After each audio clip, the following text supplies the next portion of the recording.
Kelly, turn off that bedroom light. You gotta get ready for the field trip. The Girl Scout trip to the horse ranch is tomorrow. Yes, I get to see my first horse ever. I'm a Girl Scout and I'm going to the ranch. In 1979, I was a 7-year-old girl in the Girl Scouts. Grew up in the city, never seen a horse at this point. Back then, field trips were a little different. They didn't have the safety gear, and you didn't have to sign forms. A parent just rode in the bus along on the trip. So we all pack into the bus, and we're getting ready to get to this horse ranch, and you should have seen the look on my mom's face when we got to the corral. We think we're gonna ride ponies, and these are 6 to 7 feet. Magnificent beasts. And my mom and I both went, I'm getting on that? My mom's like, just take a deep breath. It's gonna be okay. Sure. So as we're approaching the corral, these huge hunky handlers are just lifting the girls up and sticking them up there. There's no steps, there's nothing. We're just getting thrown up on this horse. And the only instruction was, hold on to your reins. I'm holding too tight, right? My horse is getting upset. I'm like, I'm holding on to the reins. Then my body starts shaking. And now the horse feels my fear, right?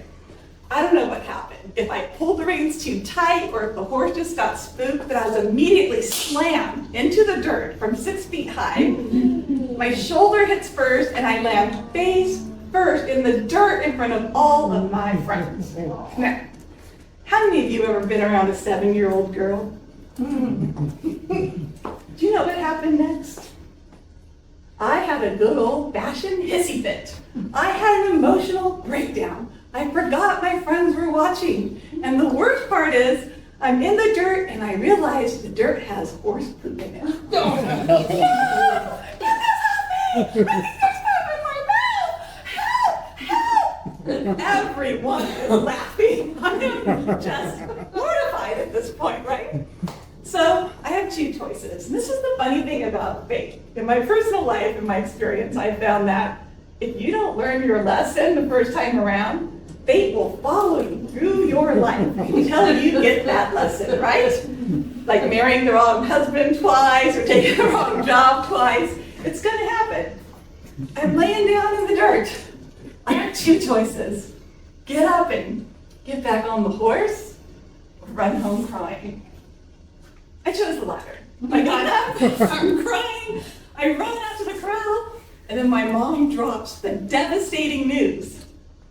We didn't drive here. We have to wait. We came on the bus. Oh my gosh, I'm just thinking of my friends coming back, seeing me in my poopy, pretty, Girl Scout dress, and this handler comes over and gives me a large t-shirt, and my mom and I have to sit there the whole time while my friends are riding.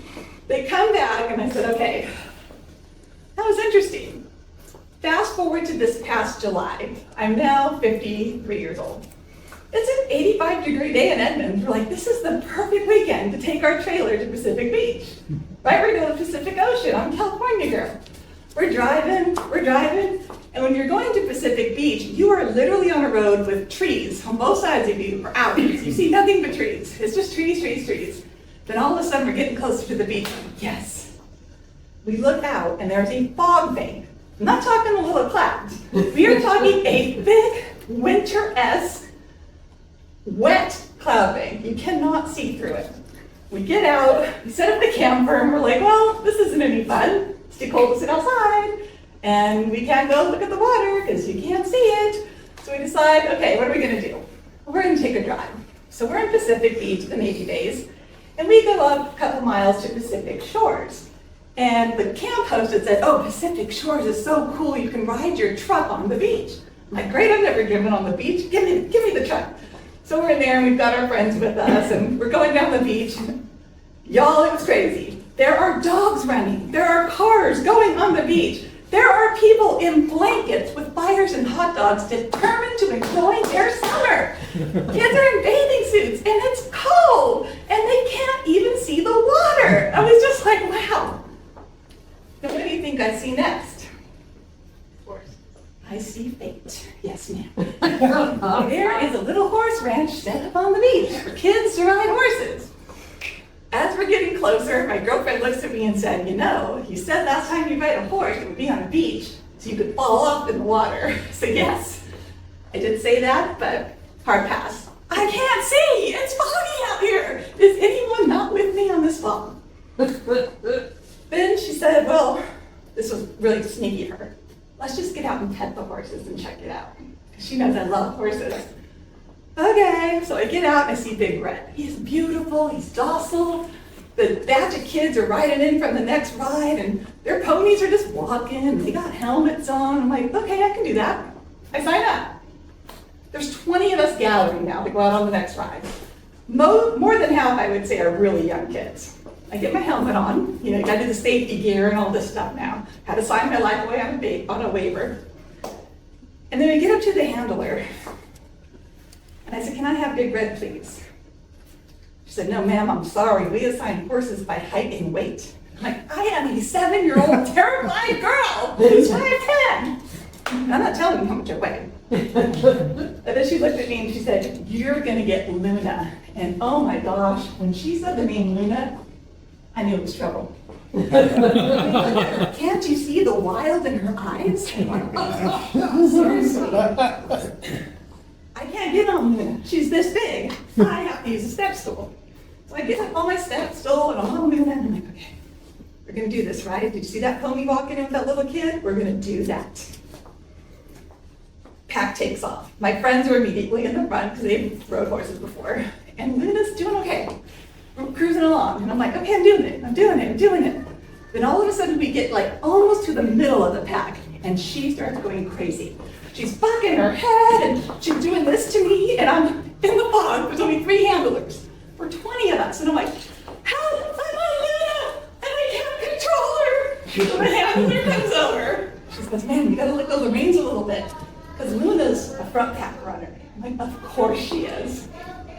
So if you let her run just a little bit and let her get to the front, she'll calm down. I'm like, I'm not going any faster than this. She said, ma'am, just try it. I let go of the reins and kid you not, Luna was like, yes! What did I do? Help! I'm in the middle of the pack now! I'm on Luna! I'm getting off the horse with or without you. Now all 3 of the handlers come over to me. You guys, the embarrassment of that little 7-year-old girl came back. They stopped the whole pack. The whole pack is stopped, right? I get off Luna. Now they're allowed to continue their ride. I made it to the halfway point. I feel pretty good. But I have to stand on the beach with my helmet and wait for Keith, the manager, to get me because I'm so far out and I can't see. So I'm standing there, waiting with my helmet, get in Keith's truck, and he goes, what happened? So I told him the Girl Scout story. And I said, and then Luna, and he goes, they gave you Luna? She's a front runner. I'm like, so I've heard. He goes, let me give you your money back. And then I thought about it, and I'm like, no, not every life lesson has to be finishing the marathon or getting to the top of the mountain. I rode Luna for 30 minutes. I was proud, I'm good. So we go back to base. We're sitting there for 30 minutes, mind you, because my friends are still riding. But then I had the most amazing experience. You could feel the pack coming because you couldn't see it through the fog. But as they got closer, the horses started visualizing. And I saw my friends in the front, and they were elated. And I knew I had to lighten up. This was a good experience, right? So my friend gets off the horse, and we all truck on over to the public restroom so they can wash their hands, and I can wash the mascara off my face, along with the tear. And this little girl walks up to me and asks me 2 questions. Is that your real hair? I go, where are you from? I'm from Indiana. I said, really? She has 2 missing teeth. And I go, it's my real hair because I bought it. Stumped her for a second. Then she looked at me and she said, why did you get off your horse? And I kid you not, it was like a little priest of 80 years old staring back at me with this girl's eyes. And she reaches up and she says, it's okay, you'll get it next time. And the fun is in the fast. Baptist master.